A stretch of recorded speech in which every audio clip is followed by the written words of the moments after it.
이게 뭐냐면은 우리나라가 코로나 방역 잘했어요. 저는 잘한 거는 잘했다고 인정합니다. 그런데 국민들에 대한 재정 지출의 규모로 볼 때 제일 적고요. 그나마 재정 지출을 재정 지원과 유동성 지원을 구분하는데요. 간단히 말하면 재정 지원은 우리 재난 그 지원금처럼 정말 최소한의 생계라든지 사업이 망하지 않도록 직접적으로 지원해 주는 것 말고 그게 이제 재정 지원이고요. 유동성 지원이라는 거는 빌려주는 겁니다. 네. 망하지 말라고 빌려주는데요. 다르게 말하면은 이거는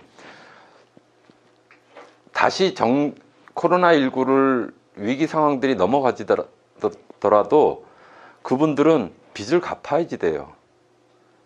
그게 뭐냐는 거죠. 유동성 지원이라고 하는 것이 사실은 빚 좋은 개살구인데 우리나라의 정책들이 그렇게 되고 있다는 거예요. IMF 때 내지는 코로나19 때도요. 대표적으로 기억에 남는 제가 기사를 보면서 정말 분노했던 것이 여행 못 가잖아요. 작년에 항공사들 지원했던 거 혹시 기억나시나요? 칼, 아시아 기본적으로 칼 2조인가 같죠. 그리고 작은 여행사들 뭐 제주 뭐 항공부터 시작해서 여기 기본적으로 500억 이상 다 줬습니다. 칼은 줬고요. 아시아나는 3조, 칼이 2조였으면 아시아나는 3조인데 그거는 융자까지 포함된 거예요. 어쨌든 그렇게 주는 돈들 대마불사인 거죠. 계속해서. 그래 놓고 국민들한테 긴급재난지원금 준해 만에 갖고 2달을 끌었잖아요.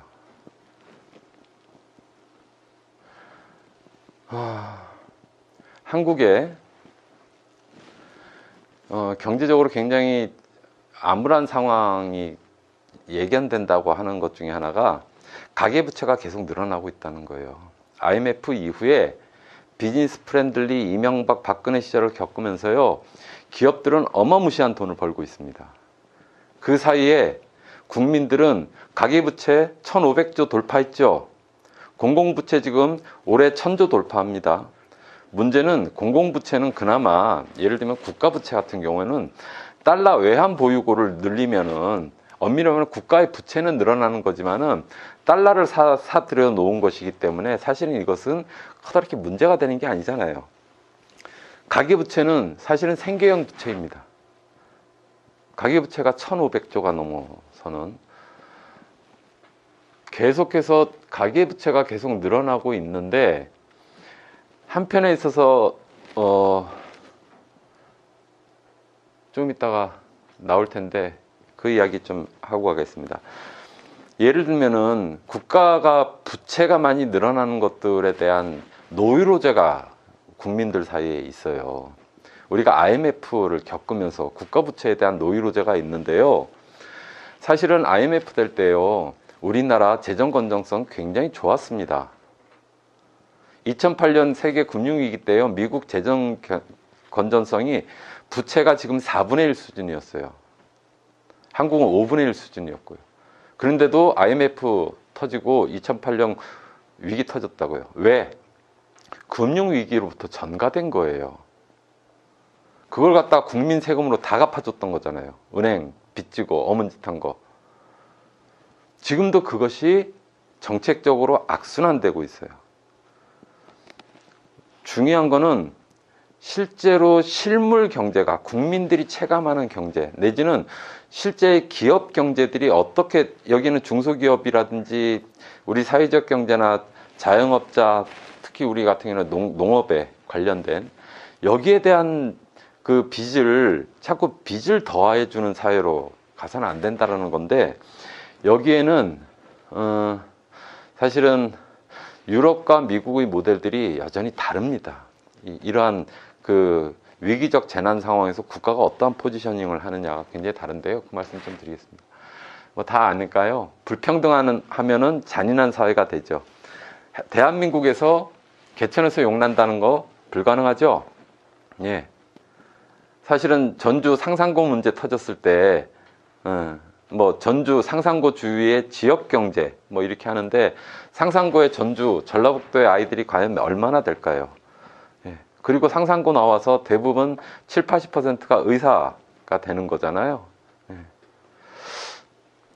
그 전에 아까 말씀드렸듯이 최소한 우리나라의 원동력이라고 하는 것은 사회적 자본이 굉장히 높았죠. 평등이라고 하는 것과 내가 열심히 일하면 기회의 평등이라고 하는 거, 결과 평등까지는 못 가더라도 이런 것들이 굉장히 강해서 열심히 공부하거나 열심히 노력하면 내가 응당한 거기에 대한 보상이 있을 것이다 라고 하는 사회적 신뢰, 이게 사회적 자본이지 않습니까?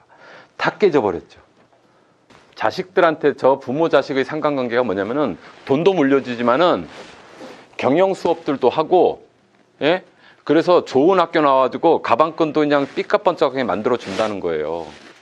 서울로 따지면 강남에 태어나지 못하면은 좋은 대학 가는 것들이 원천 봉쇄되죠. 농촌에서 새빠지게 농사 지어가지고 어떻게 사교육비를 다 충당할 수 있습니까?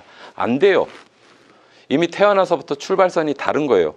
좋은 부모 밑에 자식이 성공하는 확률들이 80% 이상 이미 결정되었다라는 거예요.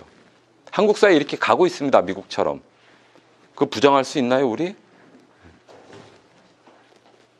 그래서 교육이라고 하는 것이 바로 더 좋은 자기의 어떤 그 기득권들을 유지할 수 있는 그런 엘리베이터로 작동되고 있다는 거. 불평등하면 잔인한 사회가 된다는 것이요. 그래서 결국 사회의 이동성이 지금 낮아요. 왔다 갔다 할 수 없어요. 계층 상승도 불가능하고요. 그 다음에 도농 간에도 왔다 갔다 한 번 내려면 못 올라가죠. 예. 서울로 진입하기 정말 어렵잖아요. 예. 그렇듯이 또 서울에서는 어떻습니까? 외곽으로 지방으로 계속해서 밀려나가고 있죠. 사회의 이동성이 없다는 건 뭐죠? 사회가 폐쇄됐다는 거예요. 블록 경제라고 하는 그들만의 리그로 서로 다른 공간들의 점유들 속에서 서로 소통되지 않는다는 거예요. 교육에서부터 그렇게 되지 않습니까? 미국은 이미 사교육, 철저한 사교육, 우리 말하는 귀족 교육으로 구분되어 버렸고요. 그 아이들이 커서 이미 사회에 보편적으로 사회적 약자라든지 특히 사회적 가치라고 하는 거에 대해서 고민하지 않습니다. 이거를 줄이려면 어떻게 해야 되냐? 이건 뭐 피케티도 말했고 수많은 경제학자들이 이야기합니다. 누진세, 누진적으로 최소한 종합부동산세, 가지고 있는 재산에 대해서 세금 많이 내야지 되잖아요. 재산이 많으면은. 특히 이제는 금융투자, 예, 어마무시한 돈들을 가지고 있는 사람들에 대해서 우리가 세금을 높이고요. 직접세, 소득세, 재산세, 상속세, 누진세 비율들을 높여야지 된다고 이야기하잖아요. 이러한 것들을 통해서 걷어들인 세금으로 어떻게 해야지 된다? 복지를 확대해야지 된다. 왜? 우리 가계부채가 늘어나는 가장 큰 이유들 세 가지가 뭡니까? 첫 번째, 내 집 장만하느라고 그런 거잖아요. 삿빠지게 해가지고 주택부금 들고 내 집 장만하겠다고 20년, 30년 기다리는 순간 나는 늙어버렸어요. 정말로 내 집이 필요한 때는 언제입니까? 20대, 30대, 이제 신혼부부 때, 애 낳고 키울 때, 그때 정말 좋은 조건의 집들이 필요한 거 아니에요? 늙어서는 두 부부 단촐하게 살면 돼요. 역전되어 있죠. 사는 것이 중요한 게 아니라 돈이 중요한 재산 투자의 목적으로 내 집 장만하느라고 섣빠지게 돈 들이는 거. 두 번째 뭡니까? 의료보험 플러스 앞으로 노후에 대한 보장들. 가족 중에 한 명이 아파버리면 정말 백혈병이라도 걸리면 그 집안 일가 친척까지 다 절단 나버리는 것. 세 번째, 교육. 사교육비 엄청나게 드는 것. 최소한 집과 교육과 최소한의 건강할 권리, 의료와 관련된 의료 돌봄들은 국가가 좀 책임져 줘야지 되는 거 아닌가요? 그전까지는 국가가 책임졌어요. 그거를 다 민간 시장에다 넘기고 국민들이 알아서 나의 이러한 기본적으로 식의주를 내 스스로 채워나가다 보니까 빚더미에 안고 가계부채가 늘어나게 되는 거죠. 평등이라고 하는 거는요, 간디가 말한 것처럼 가장 마지막에 맨 끝에 놓여있는 사람들이 가장 최우선인 것. 다르게 말하면 우리 사회에 있어서 정말 중요한 복지의 가장 기본적인 것들은요, 사회적 약자, 몸이 불편하거나 정신적으로 이상이 있거나 아니면 나이 들고 아이들이 가장 편하게 이용할 수 있는 복지. 그건 모든 사람들이 다 편한 것 아닙니까? 그런 것들이 자꾸 미안해요 리키라고 하는 영화 혹시 보셨나요?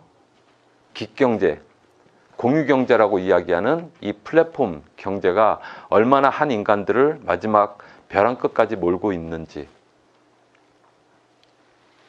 진짜 위기는 아직 시작 안 됐습니다.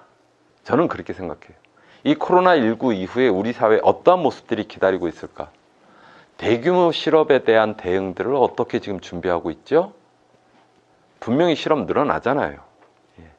지금 이미 지금까지는 실업의 목소리들을 여러 가지 흡수하고 있습니다. 대표적인 것이 아까 제가 긱경제라고 이야기하는, 긱이라는 게 그 잠깐 올라와서 공연 전에 잠깐 올라와서 리허설 시간 땜빵하는, 거기에는 정식의 그 연예인이나 뭐 이런 사람들이 오는 게 아니라 그냥 그 잠깐 올라와서 하는 거니까 그때그때 맞춰서 잠깐 일하는, 그렇게 지금 택배 등등의 이러한 노동자들 이런 식으로 자꾸 옆에 분산시키고 있잖아요. 근데 그 언제까지 그렇게 할 거냐는 거죠.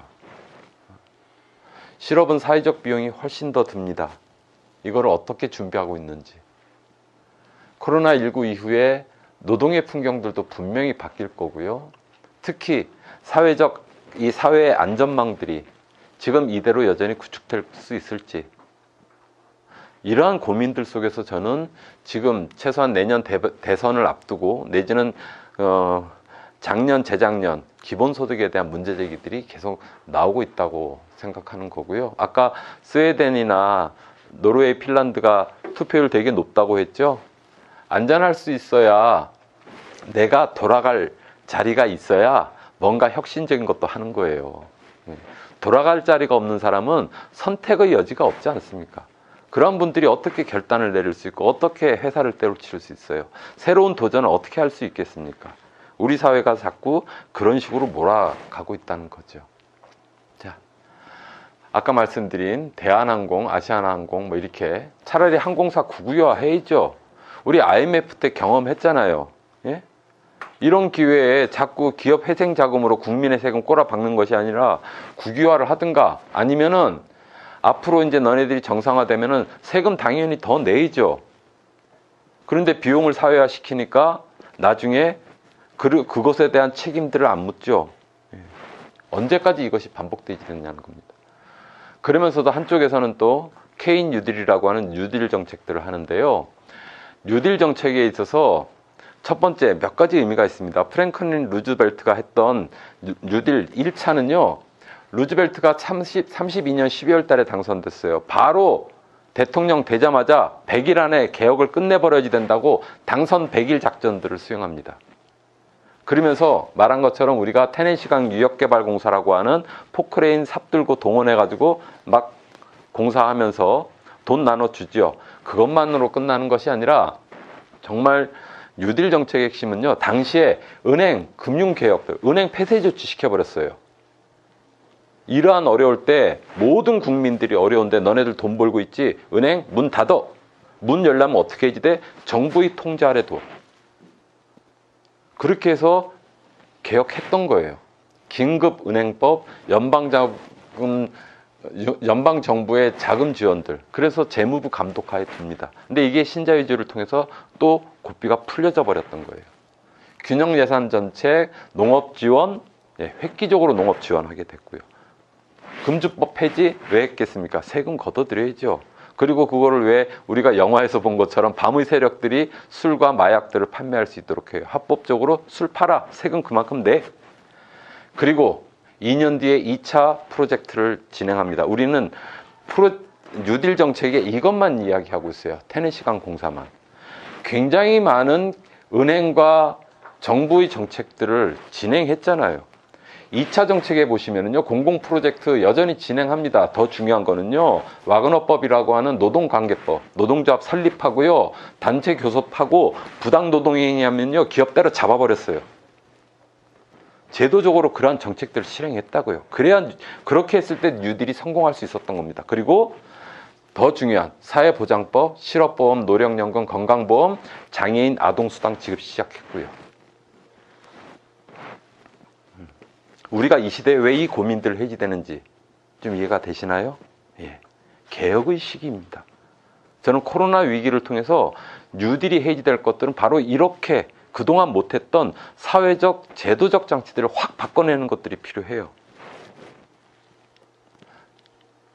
국민의 빚은 늘어가지만 국가가 부자인 나라, 대한민국입니다. 미국과 대한민국. 어떻다고요? 보십시오. 이미 코로나 이전에 우리나라도요, 전 세계적으로 5년 동안 저성장은 이미 진행됐어요. 일본 잃어버린 20년 넘어서 잃어버린 30년이잖아요. 이미 성장의 한계라고 하는, 예? 로마인 클럽에서 나왔던 성장의 한계라는 그 논문이 나온 게 1970년입니다. 근데 지금까지도 그 이야기들을 성장 이야기하고 있잖아요. 지금 더 큰 문제는 성장을 하는 것이 아니라 부의 분배를 어떻게 할 것이냐, 성장의 질의 문제인 거죠. 얼마나 공평하게 할 것이냐. 아까 말씀드린 것처럼 열매가 성장의 결과물들이 빈부의 양극화에 더 기여하게 되는, 성장을 안 해도요, 제도를 바꾸고 복지를 통해서 국민의 삶들을 바꿔낼 수 있습니다. 그것이 바로 국가가 해야 할 가장 중요한 역할이에요. 양에서 질의 전환, 분배 구조를 어떻게 재편할 것인가. 즉, 이러한 위기적 상황에서 국가가 해야 될 여러 가지 역할들이 있죠. 그 중에 제일 핵심적인 역할이 뭐다? 재분배예요. 재분배. 재분배 잘하라는 거예요. 국가의 원래 가장 큰 역할 중에 하나가 재분배입니다. 근데 그 재분배는 왠지 좌파적 정책인 것 같아. 못했어요. 아까 지어놓으셨네. 소득주도 성장론이라고 하는 큰 틀의 이야기들을 해놓으면 뭐예요? 재분배의 정책들 분명히 해지되죠.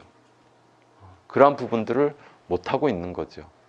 저는 그것이 한 세대 한 정권에 의해서는 이루어지지 못하겠습니다만은 계속 진행되어야 될 문제이고, 특히 지금 같은 시기에 가장 중요한 정책으로 만들어져야 되지 않느냐, 그렇게 생각합니다. 작년 코로나 상황 때마다 기획재정부가 뻑하면 전가의 보도처럼 휘두르는 칼이 있습니다. 올 초에도 나왔어요. 국가의 재정 건전성이 굉장히 심각해질 수 있다. 예. 많이 보셨죠? 재정부가. 국가의 살림살이는요, 우리 민간의 살림살이하고 다릅니다. 우리는 수입이 얼마냐에 따라서 쓸 것들을 예상하잖아요. 안 그러면 계속 빚내고 살아야 되니까. 국가도 그럴까요? 안 그래요. 국가는요, 실제로 정부의, 행정부의 내년 예산 정책, 예산을 먼저 통과시킵니다. 그리고 난 다음에 세금들을 확보하죠. 예. 우리랑은 일반 가계경제하고는 거꾸로 돼 있어요. 우리는 돈의 수입에 맞춰서 지출의 계획들을 세우지만은 국가는요, 지출에 맞춰서 그러니까 그 세금을 책정을 합니다. 예. 다르게 말하면요, 국가가 돈 많이 벌어서 뭐 하냐는 거예요. 국가는 돈 벌 필요 없죠. 국가는 우리가 말하는 또이또이만 맞추면 되잖아요. 다르게 말하면 특히 이러한 위기 상황에서 국가가 해야 할 것은 오히려 국민들의 일상의 생활들을 어떻게 안정적으로 굶어 죽지 않는 사람들, 심리적, 안 그래도 위기의식이 큰데 이분들에게 있어서 삶의 질들을 어떻게 복지 정책들을 흔들림 없이 진행할 것인지, 기업들이 빚더미에 올라앉는 것들이 아니라 기업이 고용을 끊지 않고 노동자들 자르지 않고 어떻게 유지할 수 있도록 할 것인지, 그래서 이 위기 상황이 끝나고 났을 때 다시금 성장할 수 있도록, 내지는 다시금 재도약할 수 있도록 그러한 조건들을 만들어내는 게 국가가 해야 할 가장 중요한 일 아닌가요? 다 죽고 난 다음에는 뭐로 농사 지으려고 그래요? 그러고 있잖아요. 국가 재정 지출의 원칙은요, 여러 가지 빼고 이겁니다. 경기가 높을 때는요, 여기 나오는 것처럼 당연히 민간 투자도 높아지죠. 그럼 경기가 과열되겠죠. 예? 이럴 때는 흑자 재정으로 세금 많이 거두라는 거예요. 그래야 경기 과열도 방지할 수 있죠. 그래서 세입을 높이고 지출은 줄이는 겁니다. 국간을 든든히 해놓는 거예요. 그런데 경기가 낮아지면 당연히 민간 투자들도 줄어들게 되겠죠. 그러면은 경기 과열의 역반대의 현상으로 경기를 회생시켜야 되지 않겠습니까? 그럼 돈을 많이 풀어야죠. 그럴 때는 적자 재정, 예. 적게 걷고 그동안 고간에 있던 것들 확 풀어가지고 국민들이 살 수 있도록 세입은 줄이고 국가의 지출들을 늘려야지 되는 것. 조금만 우리가 하다못해 가계부라도 써봤던 사람들은 이해할 수 있는. 근데 지금 기획재정부가 이야기하는 거는 거꾸로 이야기하고 있잖아요. 다르게 말하면요. 그래서 은행이라는 것이 참 희한합니다. 예? 마크 트웨인이 한 말이 있어요. 은행가란 우산장수인데 희한한 우산장수예요. 멀쩡한 날에는 햇빛이 쨍쨍 쬐는 날에는 우산을 팔아. 비가 오면 우산을 뺏어요.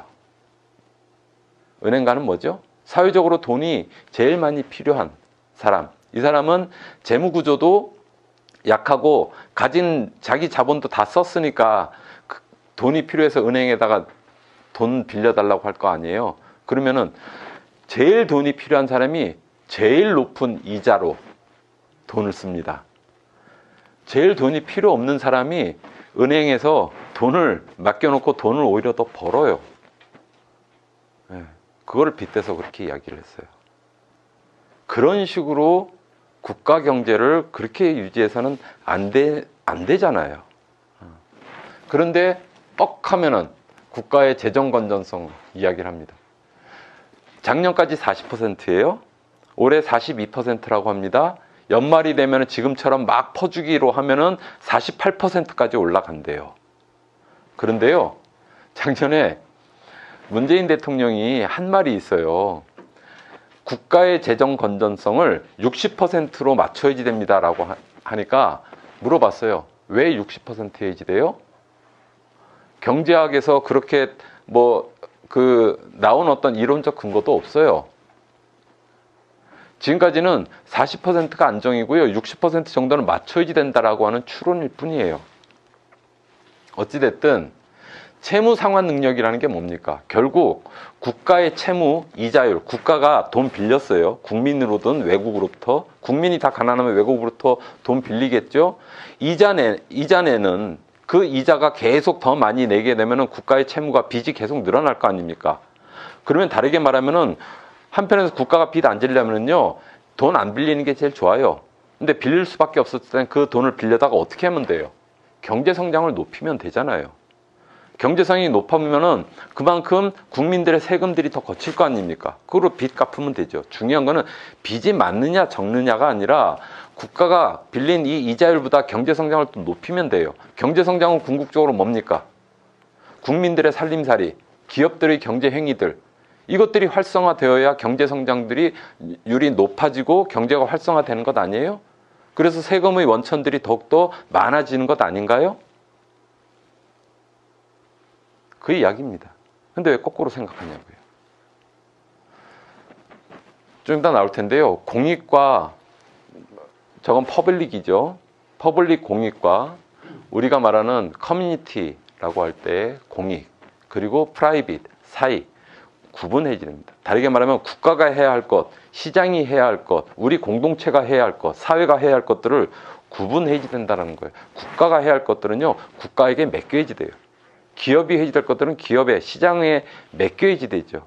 근데 이것을 혼재시키는 순간에 우리는 죽도 밥도 안 될 수 있다는 겁니다. 이야기인데요. 국가가 해야 할 자원의 분배, 이거는 경제잖아요, 궁극적으로. 우리가 말하는 시장 경제라는 거는 나의 경제입니다. 다르게 말하면 이재용의 경제예요. 국민들 섣빠지게 일해가지고 삼성에 쫙 빨리는. 예. 우리 지금 가계부 지출에서 제일 큰 비중을 차지하는 게 뭡니까? 그렇죠. 핸드폰 요금 제일 크죠. 가족 수대로 나가고 있잖아요. 예. 삼성 다 먹여 살려주고 있잖아요. 예. 즉 개인 사기업은 기업 시장 경제는요, 나를 위해서 이 구성원들이 돈 갖다 바치는 경제예요. 그럼 국가는 뭡니까? 모두를 위한 모두의 경제이죠. 세금 걷어서 때로는 빈부의 격차도 줄이고요, 재분배의 기능들도 하고 또 복지들을 통해서 국민이 최소한의 삶의 질들을 유지할 수 있도록 하는 것, 모두를 위한 모두의 경제가 국가의 경제입니다. 그럼 공동체의 경제는 뭐죠? 우리가 말하는 호혜의 경제라고 하는 우리의 경제인데요, 이거는 엄밀히 말하면은 나를 위한, 예?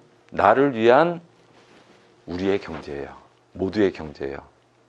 뭐냐면은 시장과 국가와 달리 공동체의 우리가 말하는 상호성이라고 하는 것은 내가 나 혼자 힘으로 살아갈 수 없다는 거예요. 누군가와 함께 관계 속에서 내가 가족들, 지역사회 또는 뭐 지방정부 등등의 관계 맺는 속에서 내가 어려울 때 도와주죠. 그 도와주는 것, 내가 줬다? 그게 나한테 바로 돌아오면 이건 시장경제죠. 불특정의 대상들에게 쫙 나눠주는 것, 이거는 모두의 경제, 국가의 경제입니다. 나는요, 내가 누구를 도와줬는데 이 사람이 나한테 바로 오는 게 아니에요. 선생님이 옆에 분을 도와주는 거고요, 옆에 분이 또 옆에 분을 도와주는 거고요, 그리고 돌아와서 나한테 오는 거예요. 나를 위한 우리 모두의 경제라는 거죠. 저는 이러한 경제에 대한 가치와 철학들이 이제는 좀 바뀌어야 되지 않나? 국가의 몫은 국가의 몫으로 하고 시장은 시장의 몫대로 남겨주라는 거예요. 우리는 우리대로 해. 그래서 시장은요, 교환과 기부입니다. 교환은 뭐죠? 줬다, 받는다. 청산, 끝. 기부, 내가 여유가 있으니까 그냥 줬어, 땡. 다 청산됩니다. 교환 아니면 기부예요. 사회적 경제의 호혜의 경제는 뭐죠? 내가 도와는 줬는데 내가 직접적인 대가를 바라지 않아요. 왜? 내가 살 수 있는 거는 나의 혼자의 힘으로가 아니라 지역사회의 힘으로 함께 살아갈 수 있다라고 하는 그러한 믿음들 속에서 내가 속해 있는 이 공동체, 그게 협동조합일 수도 있고 사회적 기업일 수도 있고요, 또는 진안군일 수도 있고 내 마을일 수 있습니다. 내가 살고 있는 아파트일 수도 있고요. 관계 맺고 있는 이 관계가 튼튼해지고 잘 섰을 때 그 구성원인 나도 살 수 있다라고 하는, 잘 살 수 있다라고 하는 그러한 호혜의 경제 원리라는 거죠. 아까 말씀드렸던 거고요. 그래서 사회적 경제가 다 좋은 게 아니라는 거예요. 내가 빠졌을 때요, 다르게 말하면은 아까 말한 시장 경제나 국가의 경제와 다른 것은 주체가 빠졌을 때는요, 다 탓하게 되죠. 예. 협동조합의 기본 원리가 뭡니까? 공동의 필요와 욕구를 충족시키기 위해서 자발적으로 모인 사람들이에요. 그것을 경제적 행위를 통해서 우리의 필요들을 충족시켜 나가는 겁니다. 그런데 여기서 내가 빠지면은요, 국가에 의한 동원 경제하고 별 차이가 없어요. 몽땅 모두를 위한 경제, 우리를 위한 경제라고 하는 좋은 일을 하는 것이 사회적 경제인 것처럼 인식되어서는 정말 위험하다는 거죠. 구체적으로 내가 누군가를 도와야지 됩니다. 내가 누군가와 함께하고 서로 지탱하고 의지해서 함께 만들어 가야지 된다는 거예요. 그 핵심에는 구성원인 각자의 조합원 한 명, 내가 굉장히 중요한 거죠. 저는 그래서 항상 사회적 경제라고 하는 것은요, 안팎으로 도전에 직면해 있습니다. 예. 누구도 아닌 자의 모두의, 그러니까 국가에 의한, 특히 행정 관료에 의해서 통제되고 지배될 수 있어요. 이거는 뭐 아까도 말씀했으니까 이게 동원 경제. 그 다음에 밖으로는 모두를 위한다는 명목으로 엄밀히 말하면은 사회적 경제의 주체도 빠지고요, 목적도 빠지고 돈에 따라서 관계들이 형성되어 버리는 거죠. 대표적으로 보조금이 당장에 먹기에는 달지만은 엄밀히 말하면은 보조금에 의존하는 사회적 경제 기업들이 계속해서 지속할 수 있을까요? 그렇지 못하잖아요. 밖으로 그렇게 도는 데들은 안에서도 정말 사고가 날 수밖에 없습니다. 안팎으로.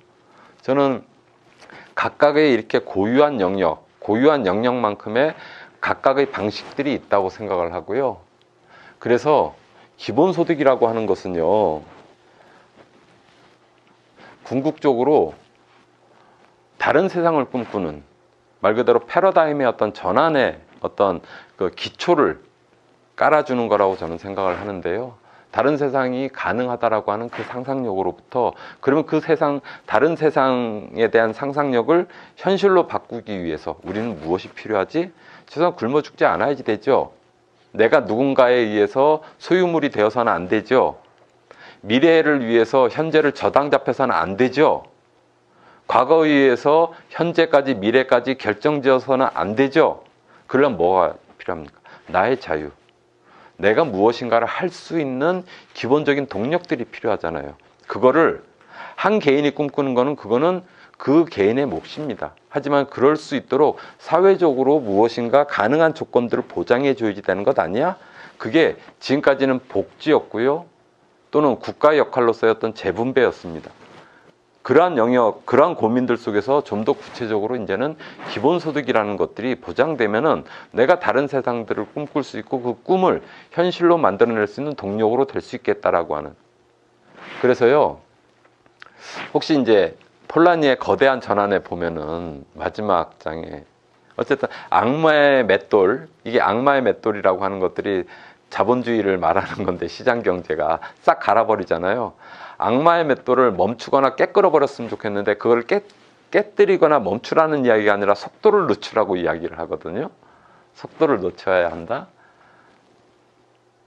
속도를 늦출 수 있을 때 우리가 그러니까 당장에 지금 멈추지는 못해요. 맷돌이 돌아가는 것들을 멈추지는 못하지만은 이 속도를 늦췄을 때 우리는 그 맷돌로부터 탈출하거나 아니면 다른 세상들을 볼 수 있죠. 경제를 어쨌든 이 배에서 생긴 배꼽이 배보다 더 커버린 사회의 한 영역이었고 사회에 침잠되어 있던 경제가 튀어나와서 사회를 먹어버린 고삐 풀린 망아지가 돼버린 이 시장 경제를 어떻게 다시금 꽉 잡아챌 것이냐. 저는 그런 의미에서 맨 처음 말씀드렸던 것처럼 시혜적 복지에서 이제는 보편적 복지라고 하는 그 보편적 속에서는 바로 패러다임의 전환이 필요하다는 겁니다. 단순히 국가의 역할이 아니라 이거는 국가의 의무가 되어지는 거고요. 그런 속에서 국민들에게 있어서는 그것을 당연한 권리로서 우리가 인정하고 거기서부터 출발해야지 되는 것. 개인의 자유와 공동체를 함께 지켜나가는 사회, 그 본령에 충실한 경제에 이바지할 수 있도록 만들어 가야지 된다는 거죠. 저는 그런 의미에서 바로 기본소득과 사회적 경제는 맞아떨어질 수 있다라고 생각을 합니다. 여전히 풀어야 될 숙제가 많아요. 사회적 경제와 노동조합 또는 공산주의 사회주의를 꿈꿨던 이제 그때는 공상적 사회주의자라고 하는데요. 같은 뿌리에서 나왔습니다. 대표적으로 뭐 프랑스의 샤를레 푸리에라든지 이러한 분들은 공상적 사회주의자라고 이야기를 하지만은 이분들이 기본소득에 있어서 분명한 자기 입장들을 이야기를 했고요. 하여튼 그런데 제가 이제 왜 그러냐면 노동조합 같은 경우에는요. 이 기본소득이 진행이 됐을 때 막 헷갈리실 것 같아요. 왜냐면은 우리가 사실은 최저임금제를 놓고도 굉장히 좀 논쟁이 많았는데 여전히 부의격차뿐만이 아니라 최소한의 어떤 생활생계비가 보장되고 유지되지 못하고 있잖아요. 선결과제가 있는데 혹시라도 기본소득이라는 것이 현재 노동에 필요한 정책과 예산의 투입들을 그 혼선을 부채질할 수 있지 않느냐. 이러한 의견들이 있습니다. 근데 저는 어쨌든 기본소득을 이야기하는 분들은 기본적으로 이제는 생활임금제로 가야지 된다는 것들을 분명히 이야기하고 있는 거고요. 하지만 여전히 뭐 여러 가지 논쟁의 거리들은 있습니다. 복지국가론. 기본 이제 복지를 더욱더 확대해야 되는 것 아니야? 이분들에게 있어서는 이러한 고민들도 있습니다. 지금도 복지가 제대로 시행되고 있지 못하는데 기본소득이 결국 복지 예산을 빼다가 기본소득으로 줘버리게 되면은 어렵게 만들어 놓은 이 복지가 무너져 버리거나 아니면 흐트러질 수 있지 않느냐. 예. 그런 거예요. 또 이건 뭐 많은 분들이 결국 국민들에게 어마무시한 세금 폭탄이 되는 거 아니야? 우리가 받는 것보다 내는 세금이 훨씬 더 많은 것 아니야? 뭐 이러한 논쟁들이 아직도 저는 있고요. 함께 해결해 나가야지 될 문제라고 생각을 하는데 그럼에도 불구하고 저는 사실 이거는 함께 시행하면서 시행착오들을 줄일 수 있고 사회적 대타협이라든지 함께 협의를 통해서 사회적 합의를 통해서 극복해 나갈 수 있는 문제라고 생각합니다. 예산이 불충분한 것들은 아까 말씀드린 것처럼 이거는 꼭 기본소득과 상관없이 어쨌든 양극화를 줄이기 위해서 누진적 재산세, 소득세, 상속세뿐만이 아니라 이러한 초과되는 이 것들을 세금으로 어떻게 걷어내야 될 것이냐. 법인세도 마찬가지죠. 우리나라 법인세 굉장히 낮지 않습니까? 이런 것들이 아직도 사회적으로 풀어야지 될 문제인데 그런 것들을 통해서 이미 물적 토대들은 많은 분들이 분석해 놨어요. 이런 것들을 통해서 세금 조세 정의를 통해서도 기본소득의 재원들은 충분히 가능하다. 이런 것들이고요. 그런 자료들을 함께 좀 찾아보시면 될 것 같습니다. 한 가지만 더 추가를 하면은 기본소득을 이야기할 때 예를 들면 이런 거 있어요. 이게 어쨌든 전 국민들에게 한꺼번에 쫙 하는 것이 행정의 비용도 줄일 수 있지 않습니까? 작년에 전주에서 기본소득 하는 걸 보면서 되게 안타까웠어요. 행정 공무원분들이요 얼마나 고생을 하는지 2달 동안 본청에 들어가지를 못하고 본청에서 한두 명씩 한 2명 정도씩 빠진 것 같아요. 일선 우리 주민센터에 가가지고 이 기본소득 신청을 받는 거예요. 근데 해당되는 사람들이 별로 없었어요. 많이 떨어졌어요. 예. 그런데 어쨌든 행정 업무 플러스 알파가 돼버리니까 이 행정 공무원들도 죽어나는 거죠. 다르게 말하면은 이러한 국민들을 어쨌든 선별복지라고 하는 것들은 비용이 많이 든다는 말씀을 제가 드리는 거예요. 그냥 국민들한테 다 줘버리면 돼. 예? 어차피 그 중에는요. 그래서 기본소득 이야기하는 분들 중에 그래야 세금 많이 내는 사람들도 흔쾌히 낼 수 있다는 거예요. 그 일부가 나한테 돌아오니까요. 그래 굳이 선별복지한다고 행정은 행정대로 비용 몽땅 일할 어문 시간에 가서 일을 해지되고 비용도 굉장히 높아지고 그래서 선별복지가 아니라 보편적 복지로 해지된다는 거고요. 비용을 줄일 수도 있다. 그 다음에 사회적인 합의들을 오히려 끌어내기 쉽겠다. 세 번째, 복지의 가장 큰 문제점이 뭐였습니까? 내 스스로 내가 가난하다는 것을 내 스스로 입증해야지 됩니다. 내가 어느 복지의 대상이라는 것을 내 스스로 입증해야지 돼요. 똑같이 애들이 어렸을 때 학교급식, 저 초등학교 때 국민학교 때 그랬는데요. 우리 반에는 꼭 점심때 되면은 빵 우유를 주문한 애들만 딱 갖다 줘요. 그죠? 나는 안 먹는데 주번이 꼭 갖다 놔야지 돼. 즉 선별적 복지는 스스로 가난을 입증해야지 되는, 그리고 그 격차가 생기죠. 개인의 자존감들이 무너지는 순간 아닙니까?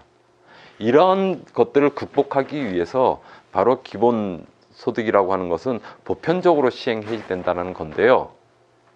그러면은 전 두 가지 방법들을 이야기를 하십니다. 한쪽에서는 그래서 전 국민들에게 다만 월 10,000원이든 50,000원이든 100,000원부터 시작하자. 그래서 금액을 점점 높이면 되는 것 아니냐. 한쪽에서는 이미 그 노인연금처럼 또 청년수당 등등으로 지금 한쪽에서는 또 농촌 기본소득, 농민 기본소득에서 농촌 기본소득으로 좀 바뀌었습니다.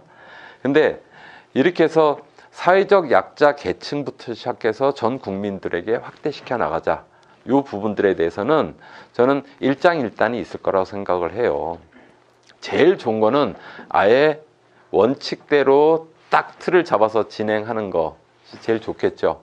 그런데 그것을 그렇게 가기 위해서 어쨌든 국민적인 합의들이 필요하니 저는 이러한 부분들에 대해서는 우리가 좀 더 고민을 갖고 가능한 방법에 대한 의견들을 함께 내면서 우리가 만들어내야 될 것 같고요. 어쨌든 우리가 농촌 기본소득이든 전 국민 기본소득이든 지금 현재 우리가 살고 있는 진안이라고 하는 농촌이나 이 사회들을 놓고 봤을 때 다 끝났죠. 마지막이라서 이제 꺼진 것 같은데 어쨌든 이게 농촌에 있어서 일할 사람도 줄어들고 소득도 굉장히 줄어드는 속에서 기본소득이라는 것이 우리 농촌에 있어서 하나의 획기적인 전환과 분수령이 될 것만큼은 분명하지 않겠습니까? 예. 그래서 그것을 액수의 많고 적음보다는 이 제도와 정책들을 어떻게 실행할 것인지, 단순히 중앙정부만 바라볼 것이 아니라 진안군이 어떻게 할 것인지, 어떻게 준비해 나갈 것인지 함께 지역사회에서부터의 논의와 합의들이 저는 분명히 전제되어야 될 거라고 생각합니다. 왜? 기본소득은 단순히 돈만 나눠주는 것이 아니라 국민으로서, 지역사회 구성원으로서의 권리를 얻는 것이고, 그것은 내가 스스로 선택할 자유를 확대하는 것이기 때문일 거라고 저는 생각합니다. 제가 뭐 피케티처럼 징벌적 과세를 해야 된다라고까지는 전 주장 못하겠어요. 그런데 어려울 때마다, 경제 위기 상황 때마다 거대 기업들에게 엄청난 국민의 세금들이 갔는데 이게 왜 돌아오지 않느냐라는 거예요. 그래서 두 번째, 어쨌든 그 기조로서 이명박 박근혜 때의 법인세 인하라든지 그 종부세 인하라든지 이러한 부분들을 어쨌든 점점 높여 나가서 OECD 내지는 우리가 지금 세계 10대 경제 대국이 되지 않았습니까? 그럼 거기에 맞는 세금들을 우리가 걷어야지 되죠. 근데 그러한 부분들이 진행되고 있지 않기 때문에 그게 더 강화되어야 된다. 그렇게 문재인 정부에서도 그렇게 추진하겠다라는 것으로 제가 소개했던 거고요. 그게 단기간 정부 내에서 어떻게 되겠습니까? 지금도 뭐 이재용 사면론이 슬슬 나오는데 화나시잖아요. 이건희 한 거요. 10년 전에 세금 맞은 거 또 다 안 됩니다. 세금으로 갚아야 될 돈보다 더 적은 돈을 지금 사회에 기부한 거예요. 우리는 지금 조삼모사식으로 자꾸 속아 넘어가고 있는 것에 대한 저는 이제 경각심을 이야기했던 거고요. 우리 지금 아까 2020년 지금 40% 국가 재정 건전성이 40%라고 말씀드렸잖아요. 그때 IMF 국가위기 때 제 기억에는 20%도 안 됐습니다. 국가의 재정은 되게 건전했어요. 그런데 이게 사실은 가계부채, 기업부채에 의해서 IMF가 온 거거든요. 거기에 기름을 확 부은 것이 사실은 금융의 위기가 사회로 전가되면서 온 거죠. 대표적으로 미국도 마찬가지입니다. 미국이 지금 그 국가부채 비율이 200% 가까이 될 거예요. 넘나? 그런데 지금 그 2008년 금융위기 때요. 정확하게 기억이 안 나지만 지금의 3분의 1 정도 수준이었습니다. 그런데도 2008년 국제금융위기 터졌잖아요. 왜 터졌습니까? 기억해 보세요. 모기지론이라고 하는 파생금융상품 때문에 터진 거예요. 서브프라임이라는 게 뭡니까? 원래 프라임이라고 하는 일정한 자격을 가진 사람들만이 부동산 대출들을 받을 수 있었어요. 그런데 금융 파생 상품이 이 은행에서 상품을 만들어서 다음 은행이나 또는 제2금융권들한테 팔아 넘기면서 서브프라임이라고 하는 프라임의 자격이 안 되는 사람들에게 대출 상품들을 만들어서 팔았던 거예요. 간단히 말하면 집이 10억이었어요. 10억이면은 6억만 대출해 줘야지 돼. 예? 그런데 예를 들면 이거를 8억까지 대출 수준을 높였어요. 그런데 이런 금융 파생 상품이 한 바퀴를 돌았어. 그리고 난 다음에 집값이 반토막 나버렸네? 그러면은 그 대출 받으시겠어요? 집 가져. 줘버린 거 아니에요. 서프라임 모기지의 핵심은 그거잖아요. 그런 식으로 사실은 국가에 의해서 국가부도 사태가 만들어지는 것이 아니라 가계부채나 기업부채들과 같은 경제가 활성화되지 못하는 상황에서 금융이라고 하는 것들이 기름을 부어서 사실은 국가적 경제 위기가 도래한다라는 거죠. 그러면은 아까 말씀드린 것처럼 국가가 곳간에다가 자꾸 여유 자금들 쌓아놓거나 특히 이러한 상황에서 국가의 재정들을 더 튼튼히 해야 된다고 해서 긴축 재정을 할 것이 아니라 풀으라는 거예요. 곳간을 풀어서 가계부채들을 더욱더 완화시킬 수 있도록 하고 기업들이 코로나19라는 위기 사태가 끝나고 난 다음에 다시금 정상적인 경제행위로 또는 회생하거나 경제행위를 유지할 수 있는 그러한 것들을 제공해 줘야 된다는 거예요. 다 망하고 난 다음에. 그래서 저는 사람이 다 죽고 난 다음에 좋은 약 투여하면 뭐 하냐는 거죠. 그런 의미에서 제가 국가는 부자고 국민들이 가난한 이 전도되어 있는 시스템, 경제 시스템들을 그렇게 비유한 거고요. 이거는 참고로 제가 한 것이 아니라 이 카피는요. 그러니까 영국 케임브리지 대학의 장하준 교수가 그 카피를 썼더라고요. 이러한 때 국가가 부자면 뭐 하냐? 국민은 가난한데. 예를 들면 김대중 정부 때 기본적으로 사회복지 예산, 편성과 지출 권한, 예산까지 지방정부로 다 넘겼죠. 넘겼습니다. 그러면서 지금은 중앙정부는 어쨌든 지방 복지와 관련돼서는 지방정부가 지금 주도해서 예산 편성하고 그렇게 하고 있어요. 다르게 말하면은 우리는 쓸 때만 생각하면 돼야. 그러려고 있는 거 아니에요? 당연히 그렇죠. 왜? 국가균형발전이라고 하는 것이 저는 개인적으로 노무현 대통령의 가장 훌륭한 업적 중에 하나라고 생각하는데, 이 고민이라도 던져준 게, 국가균형발전이라는 게 왜 필요합니까? 거꾸로 말하면 국가가 균형발전 안 하고 서울 수도권의 수도권 집중발전이 되면 어떻게 해요? 당장에는 좋을 것 같지만은 사실은요, 사람 인구가 과밀화되고 산업뿐만이 아니라 과밀화되면은 사회적 비용이 훨씬 더 많이 드는 거예요.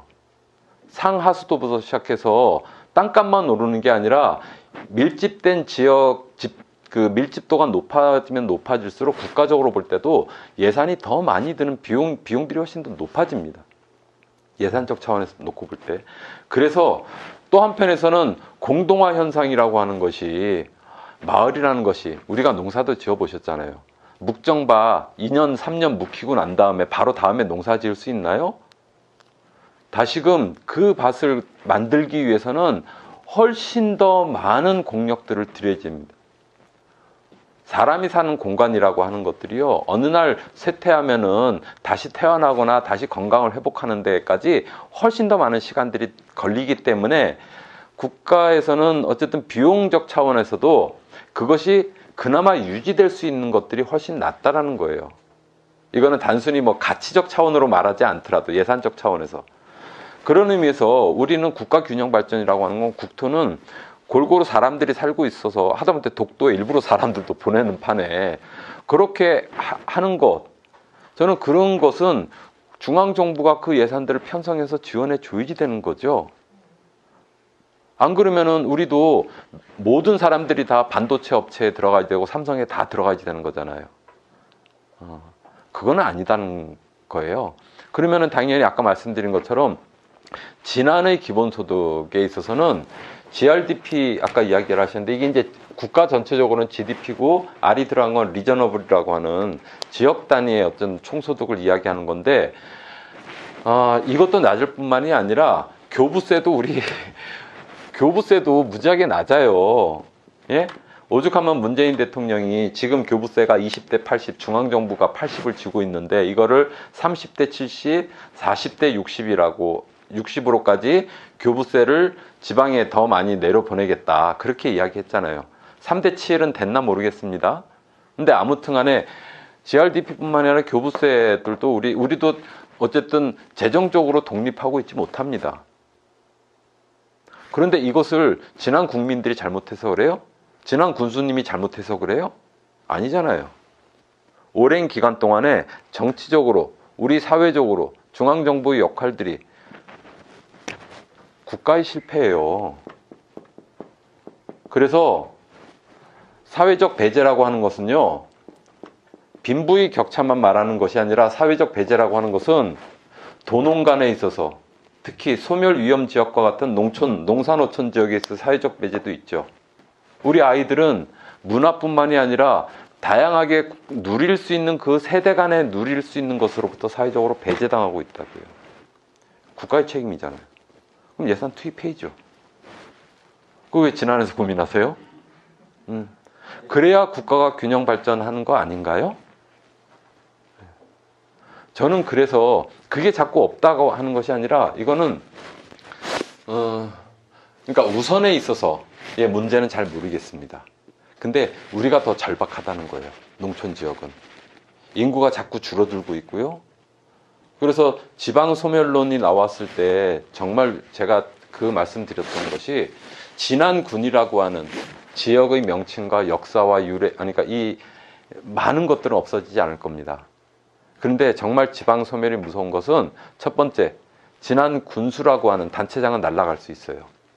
농협이 통폐합되면서 조합장이 없어질 수 있었잖아요. 지부가 되는 순간. 다르게 말하면 지난 군민들의 대의적으로 의견들을 그러니까 그 대표하는 수장이 없어질 수 있다는 거예요. 첫 번째. 두 번째로 행정공무원들 줄 겁니다.